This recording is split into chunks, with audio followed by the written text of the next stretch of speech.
یہ پاکستان انہیں تحفے میں دیا ہے. آپ نوٹ کریں ملک کی سب سے ساری قیمتی زمینیں ڈی ایچ اے ہیں.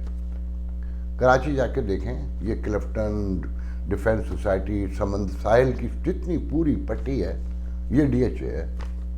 اور جہاں بھی ویران ہے وہ بھی فوجی کہ جناب قومی سلامتی کے حوالے سے یہ زمین بڑی اہم ہے. لاہور میں بھی میں جب پچھلے دنوں گیا تو ماڈل ٹاؤن کے برابر میں اچانک ایک بستی ابھری ہے فضائیہ ٹاؤن کے نام سے, air force town some thing, اور وہاں کلب بھی ہے ایک. تو جو صاحب مجھے لے کے گئے تھے کہنے لگے یہ ذرا غور سے دیکھو اس پوری اسکائی لائن کو, برابر میں والٹن ہے, اس کے بعد ڈی ایچ اے شروع ہو جاتا ہے, عسکری ہے, دل جو شہر کے آبادیاں ہیں وہ سب ان کے پاس ہیں, سارے عہدے ان کے پاس ہیں. کوئی 90 قریب تو میرے پاس لسٹ ہے کہ 90 ادارے یہ چلا رہے ہیں مگر ناکام سیاستدان ہیں. جی سیاستدان بے شرم ہے, جس کو اقتدار مل جاتا ہے وہ جڑ جاتا ہے, اور جب وہ اپنی آنیا جانیہ نواز شریف کی طرح دکھانے کی کوشش کرتا ہے وہ غدار قرار دے دیتے ہیں. بقول ہمارے ایک دوست کے کہ جب تک آپ یہ تسلیم کرتے رہیں کہ ملک نازک دور سے گزر رہا ہے آپ محب وطن ہیں, اور جب آپ یہ پوچھ لیں کہ یہ ملک نازک دور سے گزر کیوں رہا ہے آپ غدار ہیں. تو یہ کشمیر کے الیکشن کو اس سارے سینیریو میں دیکھیں, یہ بے وقوفی کی باتیں ہیں کہ جناب عمران خان جیت گیا, اسی نے جیتنا تھا. آپ کے کبھی ڈیموکریسی نہیں رہی اور نہ اس کے وہاں آنے کے کوئی چانسز ہیں. اور بائی دا وے سب سے پہلے ذہن میں رکھیں یہ ڈیموکریسی جو ہے یہ کوئی بہت اچھا رول ماڈل سسٹم نہیں ہے. یہاں پر بھی سسٹم ہے, لڑائی پڑی ہوئی ہے کہ انفراسٹرکچر پہ بائیڈن کا کہ وہ 2.3 ٹریلین فنڈنگ سے شروع ہوئے تھے وہ نیچے آتے چلے گئے اور وہ اڑے ہوئے ہیں 900 بلین سم تھنگ پر. اب جو ہے نا بلیم گیم شروع ہو چکا ہے کہ ڈیوائیڈڈ جو ووٹ ہے اور ہاؤس ہے وہ کام نہیں کرنے دیتا. اچھا پوری دنیا میں اب دیکھنے میں یہ آ رہا ہے کہ وہ 2/3 اکثریتوں والا کھیل تو تقریباً ختم ہوتا ہی نظر آتا ہے کہ امریکہ میں تو بہت عرصے سے یہ ہو رہا ہے کہ کانگریس کسی کے پاس ہے تو ہاؤس سینٹ کسی کے پاس ہے, یہ بیلنس بالکل ایکول جا کے کھڑے ہو جاتے ہیں اور ایشوز پیدا ہو جاتے ہیں. تو مسائل اس میں بھی, مگر اس میں بھی اس کے باوجود اگر آنیسٹی ہو تو آپ رن کر سکتے ہیں, آپ عوام کو کچھ نہ کچھ دے سکتے ہیں جب تک کہ کوئی نیا نظام نہ آئے یا اس میں بہتری نہ آئے, ایڈجسٹمنٹ نہ ہو. تو اینی وے میں اصل آتا ہوں دوسری اپنے موضوع کی طرف. سب سے پہلے تو کل کی میں ایک بات پہ معذرت کرنا چاہوں گا کہ جو ہمارے ایمبیسڈر کی ہیوسٹن میں ملاقات تھی وہ 13 کانگریس مین 3 تھے, میرے منہ سے 13 نکل گیا اور میرے ذہن میں نہیں رہا, اور میں یہ اکثر غلطی کرتا ہوں, میں اس کی پیشگی معافی چاہتا ہوں. اس میں سب سے پہلے ہمارے بہت پرانے دوست اعظم سواتی کے برادر ان لا اشرف عباسی, ڈاکٹر اشرف عباسی جنہیں ہم کہتے ہیں ٹرافیوں والے, انہوں نے کامنٹ کیا کہ ذرا چیک کر لیں یہ 13 نہیں 3 تھا.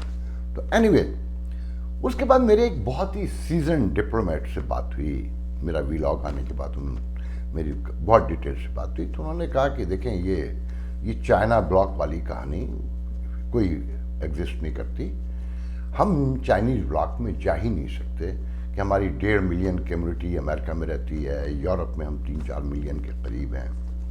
تو اب ہمارے یہاں جو پاکستانی امریکن ڈیسپورا ہے کے جو ینگ بچے ہیں بہت آگے ہیں اور بہت کام کر رہے ہیں, سسٹم میں بھی ہیں, تو ہم ان سے زیادہ قریب ہیں کلچرلی بھی ویسے بھی, اور پھر امریکہ ہمارا ٹریڈ پارٹنر بھی سب سے بڑا ہے. تو انہوں نے بتایا کہ $1 بلین کی کاٹن نہیں, ہم نے سویا بین را میٹیریل اور کاٹن $1 بلین خریدی اور $6 بلین کا. 6 بلین کا تو میں پہلے بھی ذکر کر چکا ہوں کہ $6 بلین کی ہم نے ٹریڈ امریکہ کے ساتھ ہماری اس وقت ہے. اور ساتھ میں انہوں نے کہا کہ یہ ٹریول ایڈوائزری بھی اس وقت ایشو نہیں ہے کہ تو سب کے پوری دنیا کی ٹریول ایڈوائزری اس وقت ایک جیسی ہے, تو اس پر ہمیں کوئی اس وقت زیادہ وہ نہیں ہے, مگر ٹریڈ پر ہم بڑے پیمانے پر کوشش کر رہے ہیں اور امریکنز کو سیکیورٹی کے حوالے سے دوسری چیزوں کے حوالے سے قائل کر رہے ہیں اور انفراسٹرکچر کے حوالے سے ہم پاکستان میں کام کرنا چاہتے ہیں. تو بہت لمبی ڈیٹیل میری بات ہوئی اور ان کا کہ دیکھیں طالبان کو ہم قبول نہیں کریں گے. ہم نے سائن کر دیے ہیں تاشقند میں، امریکہ، روس، چین سب نے مل کر بیٹھ کر، تو یہ پاسبل نہیں ہے کہ ہم انہیں اس طرح سے ایکسیپٹ کر لیں. میں اس سے ایگری نہیں کرتا. میں نے ان سے ہمبلی وہاں کوئی ڈیفر نہیں کیا، میں ان کی باتیں سنتا رہا. میں آج اس پر گفتگو کروں گا کہ دیکھیں جناب، آپ کی اسٹیبلشمنٹ، اب یہ خبریں آ رہی ہیں، دیکھیں آپ کے میڈیا میں تو کچھ آتا ہی نہیں ہے. وہاں تو وہی کشمیر ایشو گھسا ہوا ہے نا، کہ نواز شریف کا مداحمتی بیانیہ اور شہباز شریف کا مفاہمتی بیانیہ.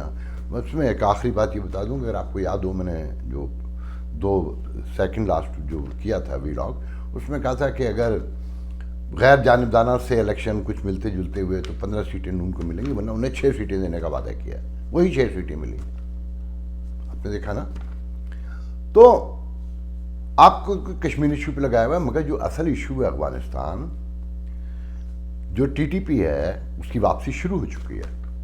شمالی علاقوں میں لڑائیاں شروع ہو چکی ہیں. جو خوف ہے سب سے بڑا، جس پر آپ کی سیکیورٹی ایجنسی اور دوسرے ادارے جو ہیں آپ کی توجہ نہیں آنے دے رہے.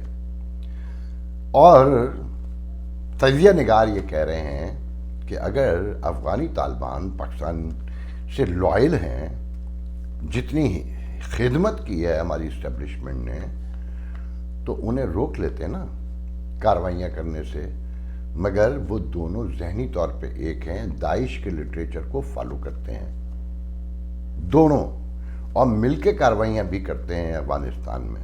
اور پھر ٹی ٹی پی کے جو ناراض دھڑے تھے وہ واپس آنا شروع ہو گئے ہیں، وہ آپس میں جڑنا شروع ہو گئے ہیں. ٹی ٹی پی میں واپسی ہو رہی ہے ان کی، اور وہ ایکٹیو ہونا شروع ہو گئے ہیں. اور جب مہاجرین بڑے پیمانے پر آئیں گے تو ان کی سب کی واپسی ہو جائے گی.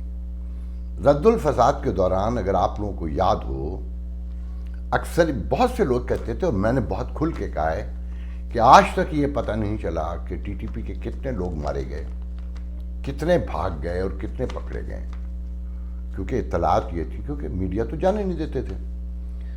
گیم کچھ اور تھا. جیسے سوات نے ملا فضل اللہ کو خود بھگوایا تھا انہوں نے کیانی کے ایک وزٹ کے لیے، کہ کیانی کو سوات آنے دے، تو اس کے بدلے میں ملا فضل اللہ کو بھاگنے کا موقع دیا گیا تھا.